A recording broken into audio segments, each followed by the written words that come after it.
સ્વાગત છે આપનું ને હવે આપણી સાથે ચર્ચામાં માર્કેટ સ્મિથ ઇન્ડિયાના મયુરેશ જોશી પણ જોડાઈ ગયા છે. મયુરેશજી, સ્વાગત છે આપનું. Good afternoon. અને બજારમાં જે રીતે આપણે સેટઅપ જોઈ રહ્યા છે અત્યારે, ગઈકાલ સુધી સ્થિતિ આપણને થોડી વોલેટાઇલ લાગતી દેખાઈ હતી, પણ અત્યારે હવે જે રીતનો પોઝિટિવ ટ્રેન્ડ બનતો દેખાઈ રહ્યો છે, ઈરાન ઇઝરાયલ યુદ્ધથી હાલ અમેરિકા દૂર છે તેવા સંકેતો બની રહ્યા છે. સાથે જ જે આપણા માર્કેટની વાત કરી લઈએ તો પ્રોજેક્ટ ફાઇનાન્સિંગ નિયમોમાં આરબીઆઈ તરફથી જે રીતે આ નિયમો સરળ કરવાની જાહેરાત કરવામાં આવી છે, ત્યારબાદ એક પોઝિટિવિટી આપણા માર્કેટમાં પણ બનતી દેખાઈ રહી છે. નિફ્ટીની વાત કરી લઈએ, 25,000ના સ્તરની ઉપર કામકાજ અને બેંક નિફ્ટી 56,100ના સ્તરની ઉપર હવે આપણને આવતી દેખાઈ રહી છે. કઈ રીતે આ પોઝિટિવ મુવમેન્ટને જોઈ રહ્યા છો? માર્કેટ માટે કઈ રીતે વ્યૂ અત્યારે? મારા હિસાબે આઈ થિંક બે ત્રણ વસ્તુ. પહેલી વસ્તુ આઈ થિંક જે એક્સપેક્ટેશન છે કે હવે because US has probably mentioned કે 2 અઠવાડિયા લાગશે, તો કંઈ ના કંઈ I think the hope is that there might be some de-escalation round the corner. અને ઇફ ડી-એસ્કેલેશન હેપન્સ, ક્યાં ને ક્યાં જે એક ક્રૂડમાં સ્પાઇક જોવા મળેલું એ રિટ્રીટ થઈ શકશે. જે ગ્લોબલ ચિંતા હતી whether this will get blown out to be a huge interregional war, I think that is largely going to be behind us. અને આટલા માટે મારા હિસાબે I think market is presuming કે આઈ થિંક આ બધા ફેક્ટર્સ કદાચ play out થઈ શકશે in the coming few days. Having said that, I think in the next couple of weeks, 2-3 અઠવાડિયામાં અર્નિંગ સિઝન પણ સ્ટાર્ટ થઈ જશે પાછું. અને અર્નિંગ સિઝનમાં પાછું એક્સપેક્ટેશન એ જ છે કે જે એક્સપેક્ટેશન અર્નિંગ્સની એક બેઝ બિલ્ડિંગની છે એ કદાચ આવી શકશે. એન્ડ ઓબ્વિયસલી આઈ થિંક આરબીઆઈની જે મૂવ્સ છે, whether front loading of rate cut, આજે જે I think project financing માટે NBFCs ની છૂટ, and otherwise I think they are promoting growth in a substantial manner. તો ક્યાં ના ક્યાં I think government capex, liquidity from RBI regulatory support, corporate earnings is expected to remain stable, કદાચ bottom out, and if the war probably ends, global cues expected to probably also have a sentimental reaction. આ બધા factors કદાચ માર્કેટને support કરી રહ્યા છે. મયુરેશજી, auto પર તમારો પણ એક મત એટલા માટે લેવો છે કારણ કે જુઓ, નો ડાઉટ અહીંયા આપણને એક બસ ક્રિએટ થતો જોવા મળી રહ્યો છે. જે પ્રકારના આંકડા રજિસ્ટ્રેશનના આવી રહ્યા છે એને લઈને પણ થોડીક એક તેજી તો છે, પરંતુ તમને લાગે છે કે ઓવરઓલ જે પ્રકારે આરબીઆઈ દ્વારા રેટ કટનો પણ અહીંયા એક નિર્ણય લેવામાં આવ્યો, એ બધાની પણ અસર અહીંયાથી આપણને આવનારા સમયમાં દેખાશે. બીજી તરફ એક સારા મોન્સૂનને પગલે ટુ વ્હીલરની પણ અહીંયાથી આપણને એક માંગની અંદર વધારો થતો દેખાશે. કઈ રીતે તમે આખા ઓટો સેક્ટરને અત્યારે મૂલવી રહ્યા છો? એ પોસિબિલિટી છે અને બધા ફેક્ટર્સ કદાચ પ્લે આઉટ થઈ શકશે in terms of volume growth auto sector માટે. પણ જનરલી આઈ થિંક જે એક સર્વિસીસ જોવા મળેલો for the sector as a whole has played out on volumes. અને ક્યાં ના ક્યાં આઈ થિંક એક્સપેક્ટેશન સ્ટ્રીટની ઈ જ છે કે એક્સપેક્ટેશન આપણે બાંધીને રાખશું કે there will be some improvement generally festive season સાથે અને સેકન્ડ હાફ સાથે. તો ક્યાં ના ક્યાં આઈ થિંક જે એક્સપેક્ટેશન છે એક સ્લગિશનેસ વાતાવરણનું, inventory which had built up as the festive season comes around, કદાચ એક પાછું રિકવરી આવી શકશે. and obviously as consumption starts picking up, A urban હોય, સેમી અર્બન હોય, રૂરલ હોય, ક્યાં ના ક્યાં બધી ફેક્ટર્સ અને ફસેટ્સ જે ઓટો ઇન્ડસ્ટ્રી માટે છે, they might show signs of revival and turnaround. Having said that, અમારા હિસાબે આઈ થિંક M&M અને TVS મોટર્સ જે લીડરશિપ પોઝિશન એક્ઝિબિટ કરી છે, both in terms of sales, volumes, realization, growth, margin expansion, dealer network, after sales service, I think કદાચ performance યથાવત રહી શકશે. તો જેના પર M&M અને TVS મોટર જેવા સ્ટોક હોય ડેફિનેટલી વર્ક કરે. નરેશજી, એનબીએફસી સ્પેસ જે રીતે આરબીઆઈ તરફથી આ નિયમો સરળ કરવામાં આવ્યા છે, જો બેંક અને એનબીએફસીસ માટે જે પ્રોજેક્ટ ફાઇનાન્સિંગના નિયમો જે છે અહીંયાથી સરળ થતા જોવા મળશે. અંડર કન્સ્ટ્રક્શન પ્રોજેક્ટ માટે 1% પ્રોવિઝનિંગ કરવાની રહેશે અને ગત વર્ષે આ ડ્રાફ્ટમાં 5% પ્રોવિઝનિંગની વાત કરવામાં આવી હતી, એની સામે આ 1% પર આવતું દેખાયું છે. પીએફસી, આરઈસી, ઇરેડા જેવા કાઉન્ટર આજે એને લીધે ફોકસમાં આવતા દેખાઈ રહ્યા છે. કઈ રીતે આ સમાચારને જોઈ રહ્યા છો અને એનબીએફસી સ્પેસમાં ક્યાં નજર રાખી રહ્યા છો? નહીં, I think it's a positive development. અને ક્યાં ના ક્યાં આઈ થિંક પહેલે તો જે ફ્રન્ટ લોડ કર્યું rate cut, cost of borrowing જે છે એ ઓબ્વિયસલી ઓછી થઈ જશે. અને આટલા માટે I think I been time and again saying જે લીડરશિપ સ્ટોક્સ છે એનબીએફસીસમાં એના ઉપર ફોકસ કરો, કારણ કે એમાં જે કોસ્ટ ઓફ બોરોઈંગની એક જે મિક્સ છે એ બહુ વેરાયટી વેરિડ હોય, જેના કારણે I think the kind of improvement that you can see in NIMs and spreads can be obvious. જે એડવાન્સીસ મિક્સ છે એ પણ આઈ થિંક વેરિડ હોય, જેના કારણે આઈ થિંક ઓવર ડિપેન્ડન્સ નહીં નહીં હોય એક પર્ટિક્યુલર સેક્ટરમાં which can help them guide through in terms of cyclicality of the markets. અને એટલા માટે મારી હિસાબે આઈ થિંક જે એક્સપેક્ટેશન આપણે બાંધીને નાખ્યા in terms of advance growth, risk weighted asset, overall assets, NPAs, provisioning, I think leadership stocks can probably ensure and endure કે વધારે સરસ પરફોર્મન્સ આવી જશે financially and from a balance sheet perspective. Obviously I think capital adequacy also counts, કારણ કે જેટલી balance શીટની growth આવશે ultimately is dependent on your tier 1 ratios. And at the leadership stocks have all the attributes that are probably needed. So Shriram is something that we continue remaining optimistic about. Clear disclaimer, हमारा domestic and local global portfolios much है. But even certain housing finance stocks like PNB Housing, Canfin Homes can continue doing well. અહીંયા આજે જો નવા 52 week high બનતા દેખાયા અને 1937 high બન્યા બાદ અત્યારે ડેઝ હાઈની આસપાસ જ અહીંયા કામકાજ થતું દેખાઈ રહ્યું છે. કઈ રીતે ધ્યાન રાખી રહ્યા છો ભારતીય એરટેલ માટે, ખાસ કરીને લોંગ ટર્મ માટે વ્યૂ પોઝિટિવ બની રહ્યો છે અહીંયા? Yeah, absolutely. I think telecom is one space જેને કંઈ ફરક જ પડતું નથી with whatever happening globally. અને જેટલા પણ ARPU increases થયા છે in the past few weeks, past few months, હજી પણ ARPU increases આવશે as we approach the end of this calendar year. Secondly, I think જે subscriber share છે, RMS અને SMS share, which is subscriber and revenue market share, યથાવત રહ્યું છે. and with increased ARPUs, obviously જે cash flow improvement આવશે, leveraging થશે balance sheet ઉપર, I think આ બધા factors probably support છે ગ્રોથ ડાયનેમિક્સ માટે. ઓબ્વિયસલી વેલ્યુએશન્સ મોંઘા થઈ ગયા છે, પણ whenever you are probably looking at ભારતીય Airtel, I think you probably need to assume કે જેટલી પણ I think એક એક્સપેક્ટેશન આપણા પાસે છે in terms of all these dynamics playing, no new player expected to come out, Vodafone Idea still restricted to few circles, BSNL still has its legacy issues. તો ક્યાં ના ક્યાં I think એક steady state performance આવતો રહેશે. And with ARPU increases again as a base case scenario, મારી હિસાબે I think balance sheet strength will also continue growing. તો જેના પાસે છે definitely would કરતા.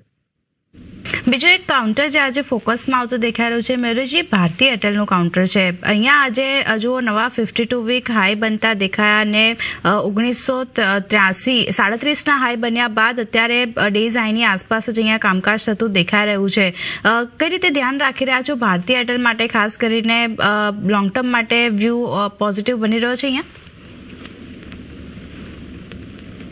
Yeah, absolutely. I think telecom is one space જેને કંઈ ફરક જ પડતું નથી with whatever happening globally. અને જેટલા પણ ARPU increases થયા છે in the past few weeks, past few months, હજી પણ ARPU increases આવશે as we approach the end of this calendar year. Secondly, I think જે subscriber share છે, RMS અને SMS share, which is subscriber and revenue market share, યથાવત રહ્યું છે. and with increased ARPUs, obviously જે cash flow improvement આવશે, leveraging થશે balance sheet ઉપર, I think આ બધા factors probably support છે ગ્રોથ ડાયનેમિક્સ માટે. ઓબ્વિયસલી વેલ્યુએશન્સ મોંઘા થઈ ગયા છે, પણ whenever you are probably looking at ભારતીય Airtel, I think you probably need to assume કે જેટલી પણ I think એક એક્સપેક્ટેશન આપણા પાસે છે in terms of all these dynamics playing, no new player expected to come out, Vodafone Idea still restricted to few circles, BSNL still has its legacy issues. તો ક્યાં ના ક્યાં I think એક steady state performance આવતો રહેશે. and with ARPU increases again as a base case scenario, મારી હિસાબે I think balance sheet strength will also continue growing. તો જેના પાસે છે definitely would કરતા. બીજું એક સ્પેસ મેરુજી, રિયલ્ટી સ્પેસ આપણે જોઈ રહ્યા છે ફોકસમાં આવતું દેખાઈ રહ્યું છે. તેમાં પણ આજે લોઢા જેવા કાઉન્ટર છે, DLF જેવા કાઉન્ટર ફોકસમાં આવી રહ્યા છે. જે રીતે કમર્શિયલ રિયલ એસ્ટેટ પ્રોજેક્ટ પર પણ રાહત જે છે તે પણ આપણને આવતી દેખાઈ રહી છે, ખાસ કરીને બેંક NBFCs માટે જે રીતે નિયમ સરળ થતા દેખાઈ રહ્યા છે. કઈ રીતે ધ્યાન રાખી રહ્યા છો રિયલ્ટી સ્પેસ અને ક્યાં ફોકસ? અને મારી હિસાબે આઈ થિંક હજી પણ જે એક એક્સપેક્ટેશન છે રિયલ એસ્ટેટ સાયકલનો, હજી પણ 1-2 વર્ષ છે. ઓબ્વિયસલી આઈ થિંક જે પ્રી સેલ્સ વેલોસિટી છે selectively has been growing for a few players. Inventory levels થોડી વધી રહી છે, પણ ક્યાં ના ક્યાં I think with an interest rate cut expectation છે કે જે ફેન્સ સિટર્સ હતા તે might start coming back as far as housing loans are concerned. અને એટલા માટે મારી હિસાબે આઈ થિંક જે પ્રોક્સી હતી હાઉસિંગ ફાઇનાન્સ કંપની, જેવી રીતે હું મેન્શન કરતો હતો NBFCsમાં, they can be a good proxy. But core real estate માટે મારી હિસાબે I think stocks like DLF is something that we continue holding અમારા ગ્લોબલ પોર્ટફોલિયોઝમાં. Our tech is very simple. I think જે રેસિડેન્શિયલ છે, એન્યુઇટી છે, commercial business છે, જે બધા ફેક્ટર્સ છે, એન્ડ DLFના જે નવા લોન્ચીસ છે I think are getting very well accepted. તો જેવી રીતે એક્ઝિક્યુશન થશે અને જેવી રીતે કેશ ફ્લોઝ આવતું રહેશે on all the previous launches that they've done with more and more sales velocity gaining speed ક્યાંના ક્યાંથી નંબર્સ પર રિફ્લેક્ટ થશે. Obviously they are adopting an asset light model. Leverage બધી વધતી નથી બેલેન્સ શીટ ઉપર અને એટલા માટે આઈ થિંક રિટર્ન રેશિયોઝના ડાયનેમિક્સ પણ સરસ રહેવાના છે. જે રેટિંગ્સ, રેન્કિંગ્સ, ઇન્સ્ટિટ્યુશન હોલ્ડિંગના પેરામીટર છે જે અમે કેન્સલમ બોય જોઈએ છે એ બધા ફેક્ટર્સ, ઘણા બધા ફેક્ટર્સ ડીએલએફ ફૂલફિલ કરે છે. તો જેના પાસે ડીએલએફ છે કન્ટિન્યુ. એક ટ્રેન્ડના કાઉન્ટર પર પણ મયુરેશજી આપનો એક વ્યૂ લઈ લઈએ, કારણ કે આપણે અહીંયા પણ સતત તેજી સાથેનું કામકાજ જોઈ રહ્યા છે. ગઈકાલે ખાસ કરીને એનાલિસ્ટ મીટની જે વાતો બહાર આવતી દેખાઈ હતી અને ગ્રોથની સંભાવનાઓ જે રીતે મેનેજમેન્ટ તરફથી આવતી દેખાઈ રહી છે, આજે જો ઓલમોસ્ટ 4% આસપાસની તેજી સાથે ટ્રેન્ડમાં કામકાજ થતું દેખાઈ રહ્યું છે. મેનેજમેન્ટનું માનવું છે કે સ્ટોર અને ન્યૂ કેટેગરીથી ખાસ કરીને 25% કેગર વેચાણ જે છે તે તેઓ લક્ષ્ય રાખી રહ્યા છે અને સ્ટાર બજાર સ્ટોરમાં 73% જે બ્રાન્ડ છે તે અહીંયા આવતી દેખાઈ રહી છે. એને કારણે પણ પોઝિટિવિટી કઈ રીતે ટ્રેન્ડ માટે ધ્યાન રાખી રહ્યા છો? ઓબ્વિયસલી આઉટલુક ડિસન્ટ હતો. એક્સપેક્ટેડ લાઇન્સ ઉપર હતું કે 25% ગ્રોથ ડાયનેમિક્સ રહેશે. વેસ્ટ સાઇડના આજની તારીખમાં 250 સ્ટોર છે. ઝુડિયોના ઓલમોસ્ટ 765, સ્ટાર બજાર ફોર્મેટ ટુ 78 સ્ટોર છે. તો ક્યાં આઈ થિંક જે આપણે એક્સપેક્ટેશન બાંધીને રાખાય કે growth dynamics will only come as more and more stores are open. કારણ કે જેટલા એક્ઝિસ્ટિંગ સ્ટોર્સ છે મેચ્યોરિટી આવી ગઈ છે and you can't expect sale store growth to probably just be compounding at a ferocious pace. Obviously consumption બૂમમાં જે ઝુડિયોનો મોટો એડવાન્ટેજ છે, apparel below ₹1,000 generally, I think it's a very attractive price point અને જેવી રીતે એક્સપાન્ડ કરી રહ્યા છે સ્પેશિયલી ટિયર 2 સિટીઝમાં, I think the next phase of growth will come from there. તો આઈ થિંક લોજિકલ મૂવ છે, સ્ટ્રેટેજિક મૂવ છે. ઓબ્વિયસલી પ્રીમિયમ વેલ્યુએશન્સ પર ટ્રેડ ઓલવેઝ કરે છે ટ્રેન્ડ. હિસ્ટોરિકલી પણ તમે જોશો તો અરાઉન્ડ 40-45 ટાઈમ્સ EV/EBITDA બેન્ડ છે as a standard deviation major. Expensive valuations કદાચ ટ્રેડ કરી શકશે. આઈ થિંક જે ટેલવિન્ડ છે ઘણી બધી છે સ્ટોક માટે, એટલી માટે આઈ થિંક મોમેન્ટમ આ સ્ટોકમાં રહી શકશે because there are a lot of tailwinds at play, જેવી રીતે હમણાં ડિસ્કસ કરું.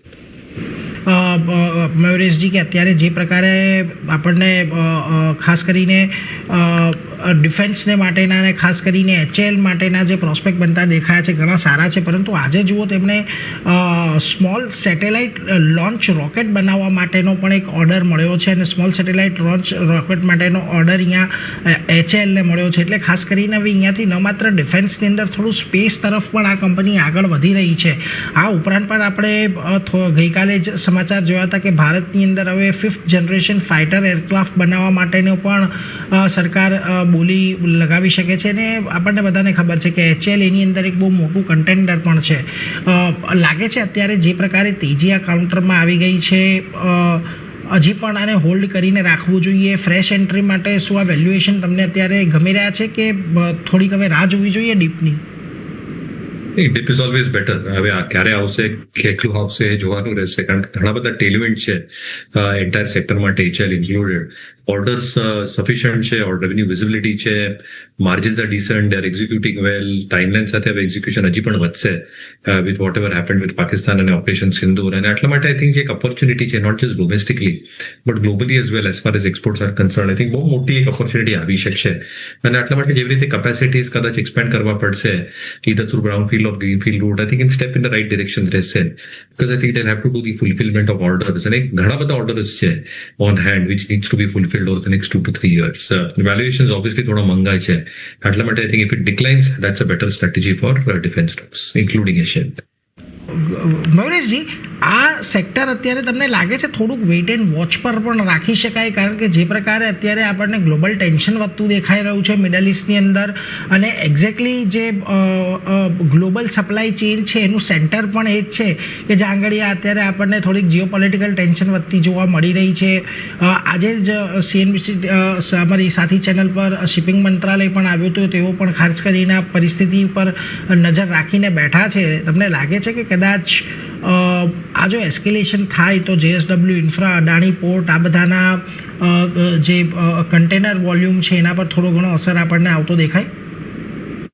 છે અને I think it all depends nobody sure નીરજભાઈ શું થવાનું છે શું નહીં થવાનું in the next few days કેટલું એસ્કેલેશન વધશે initial 7-8 days of the conflict and the markets have not reacted in fact માર્કેટને તો પોઝિટિવ રિએક્શન આપી છે તો ક્યાં ના ક્યાં આઈ થિંક મારી હિસાબે કેવી રીતે આ બધું રહેશે એના ઉપર આઈ થિંક ડિપેન્ડ છે પણ again it has to be structural in nature આજે I think you gone through so many wars in the last 2 years obviously teething issues હતા ફ્રેટ રેટ્સ લઈને container volumes global growth global ડિમાન્ડને લઈને પણ મારી હિસાબે I think as we head into the next financial year, હું હમણાંની વાત નથી કરતો. I think another 2 quarters down the line, I think all these issues will be behind us. The stickiness in terms of global growth, એ પણ આપણા પાછળ રહી જશે. So I think there are a lot of positives to probably look forward. મયુરેશજી, અન્ય ખાસ કરીને એક stock વિશે વાત કરવી છે ટાઇટનની કે જ્યાં આગળ આ અઠવાડિયે આપણને સારા એવા અપડેટ પણ આવતા દેખાયા હતા. જે પ્રકારે તેઓ તનિષ્કની બ્રાન્ડ અહીંયાથી ડેવલપ કરી રહ્યા છે અને ત્યાંથી એક સારો ગ્રોથ આવી રહ્યો છે. ઘણા પોઝિટિવ રિપોર્ટ હતા, પરંતુ જે પ્રકારે અત્યારે સોનાના ભાવ આપણને વધતા દેખાઈ રહ્યા છે, સિઝન પણ અત્યારે આપણને એવી કોઈ મેરેજની કે એની નથી. લાગે છે તમને અત્યારે Q1 કદાચ આપણને થોડુંક અહીંયા મ્યુટેડ રહેતું જોવા મળે ઓવરઓલ ટાઇટન માટે? Gold prices over the roof છે અને with elevated gold prices demand ઓછી થઈ જાય. So grammage obviously comes down quite significantly and when grammage starts coming down the volumes અને revenue ઉપર reflect થશે. Obviously I think the બીજા બે divisions છે they might continue doing well. જે watches નો division છે અને જે eyewear અને precision engineering નું છે, but generally a large part of their EBIT is dominated by gold અને volumes if they are going to be lower can numbers ઉપર reflect થશે. When the prices will come down is a question of time અને એટલા માટે મારા હિસાબે I think પાછું જે વોલેટાઇલ છે આઈ ઓલવેઝ મેન્ટેન કે ટાઇટનના અર્નિંગ્સ વોલેટાઇલ છે because of the global backdrop અને એટલા માટે I think it might continue doing so. તો કદાચ યુ આર રાઇટ Q1 ના નંબર્સ સોફ્ટ રહી શકશે ટાઇટન માટે. પરંતુ અત્યારે આ અઠવાડિયે જે આપણને થોડાક ચેન્જીસ આવતા દેખાયા, સેબીએ જે ખાસ કરીને એક્સપાયરીને લઈને સર્ક્યુલર આપ્યું હતું, ડ્રાફ્ટ આપ્યો હતો, હવે નિયમ બની ગયો છે અને સપ્ટેમ્બર મહિનાથી આપણને આ ચેન્જીસ લાગુ થશે કે ખાસ કરીને એક્સપાયરી બંને ઇન્ટરચેન્જ થશે, મંગળવારે NSE, ગુરુવારે BSE. મયુરેશજી, લાગે છે શોર્ટ ટર્મ માટે કદાચ BSEના વોલ્યુમ પર અહીંયાથી આપણને કોઈ અસર પડતી દેખાય? જો કે હજી પણ BSE માટે ઘણું મોટું એક ગેપ છે NSE BSEના વોલ્યુમ્સ વચ્ચે કે જે પૂરું કરવાનું બાકી છે, એટલે નો ડાઉટ ગ્રોથની તો એક જગ્યા છે, પરંતુ લાગે છે શોર્ટ ટર્મ માટે કદાચ અહીંયા થોડીક ચિંતા રહી શકે જે પ્રકારનો નિર્ણય આવ્યો છે? કદાચ અને સેન્ટિમેન્ટલ રહેશે પણ ultimately I think it's all about volumes નીરજભાઈ. I think and that's why I think the BSE has taken it in its stride.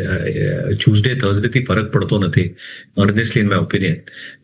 Expectation હતી કે આઈ થિંક થોડા વોલ્યુમ્સથી ફરક પડી શકશે, પણ generally I think there 2 different expiries that we are speaking about અને volumes are picking up as we speak. ઘણું બધું ટેલવિન્ડ છે પાછું for the sector as a whole. Lot of demat accounts expected to be added, trading volumes વધશે, platform fees are going to be stable. જે privatisation છે in terms of dematerialization, I think that will continue. એટલે annuity business ઠીક ઠાક રહેશે. Valuations are expensive, but I think there are only 2 exchange platforms અને કંઈ ત્રીજો આવવાનું નથી. એટલા માટે આઈ થિંક જે ડિયોપોલી છે આમાં આઈ થિંક એક મોમેન્ટમ અને આઉટ પરફોર્મન્સ કદાચ BSE નો યથાવત રહી શકશે.